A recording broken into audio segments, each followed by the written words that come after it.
Hello student, Shri coaching classes में आपका बहुत बहुत स्वागत है। आज हम आपको करवाने वाले हैं कक्षा 11वीं के अर्धवार्षिक परीक्षा के विकल्पों के उत्तर। तो बच्चों, आप देख रहे होंगे कि आपके लिए आपका अभी पेपर देकर आ चुके होंगे, आपको आंसर की प्रतीक्षा होगी कि क्या इनके आंसर हैं। तो पहला प्रश्न था बच्चों विकल्प का कि भारत की जनसंख्या 85 करोड़ है वैज्ञानिक अंकन में, इसे लिखिए। तो इसका आंसर है बच्चों 8.5 गुणा 10⁸ ठीक, ये इसको हम वैज्ञानिक अंकन में इस प्रकार से इसको लिखेंगे।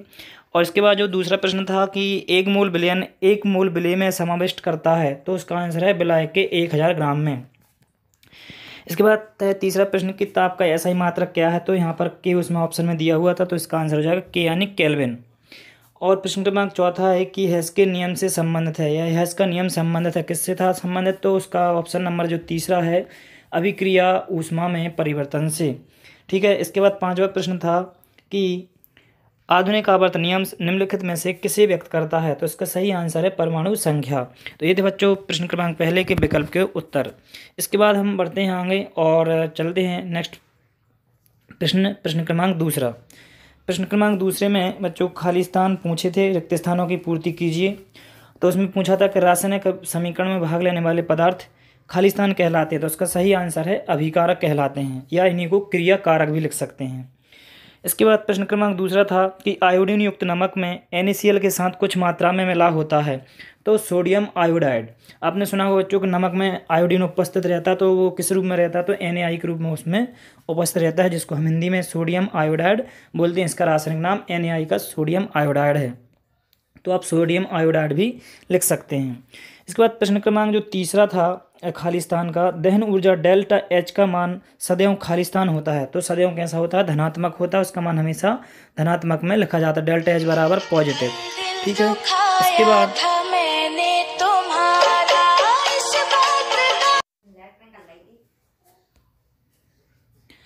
तो हमारा जो डेल्टा H का मान है पॉजिटिव आता है। इसके बाद प्रश्न क्रमांक हमारा आता है चौथा को उत्कृष्ट गैसों की इलेक्ट्रॉन बनता होती है, तो कैसी होती है, शून्य, क्योंकि इस समूह के अंतिम कोश में 8 इलेक्ट्रॉन होते हैं और 8 इलेक्ट्रॉन होने के कारण 9 इलेक्ट्रॉन देते हैं और ये 9 इलेक्ट्रॉन ग्रहण करते हैं, इसलिए किसी से भी क्रिया नहीं करते, इसलिए इनके इलेक्ट्रॉन बनता का मान शून्य होता है।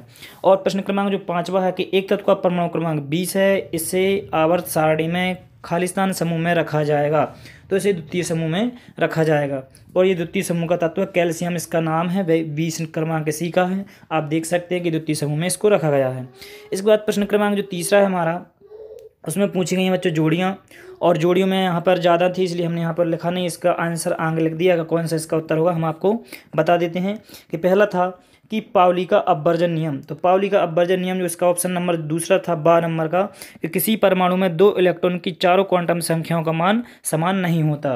इसके बाद प्रश्न जो दूसरा पॉइंट है आपकी दूसरी जोड़ी थी, उसका सही आंसर था दा वाला, जो कि था आपका कक्षक का आकार, मतलब यहाँ पर द्विगंशीय क्वांटम संख्या थी दूसरे नंबर पर, जो कक्षक के आकार के बारे में जानकारी देती है।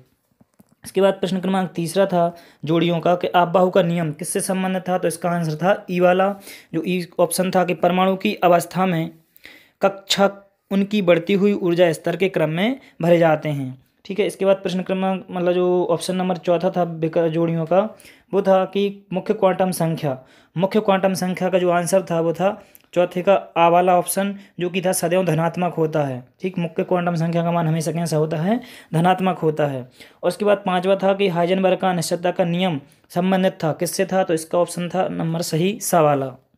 उसका आंसर था कि किसी अपरमाणु कण की स्थिति और संवेग का एक साथ सही निर्धारण कर पाना संभव नहीं है। तो इस प्रकार से ये थे जोड़ियों के सही आंसर। अब इसके बाद हम आते हैं प्रश्न क्रमांक चौथे पर। प्रश्न क्रमांक चौथे में हमसे पूछे गए थे एक शब्द या एक वाक्य में उत्तर।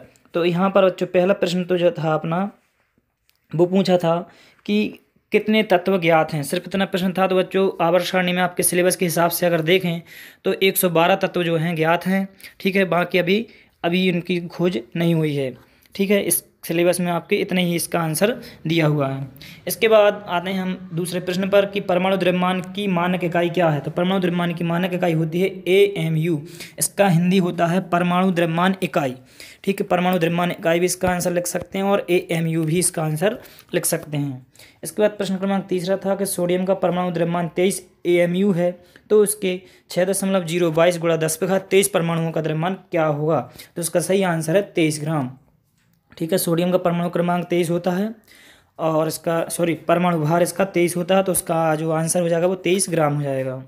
इसके बाद है कि अवस्था फलन के 2 उदाहरण लिखिए या 2 उदाहरण दीजिए। तो अवस्था फलन के 2 उदाहरण बच्चों यहाँ पर दाब और आयतन है। वैसे यहाँ पर हमने 3 लिख के बताया है आपको, दाब, आयतन और ताप भी हो जाएगा।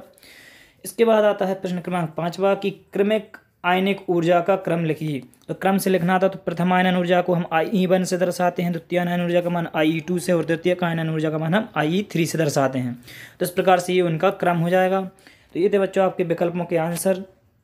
उम्मीद है आपको वीडियो अच्छा लगा होगा। यदि वीडियो आपको अच्छा लगा हो तो वीडियो को ज़्यादा से ज़्यादा शेयर करें और बेल आइकन को प्रेस करें। अगर आप चैनल पर नए हैं तो उस चैनल को सब्सक्राइब भी करें, इससे आपको समय से नोटिफिकेशन मिले और इसी प्रकार से आपको पेपर के हल मिलते रहें। तो मिलते हैं नेक्स्ट वीडियो में, तब तक बने रहिए चैनल पर, श्री कोचिंग क्लासेस बिगमन पर। धन्यवाद।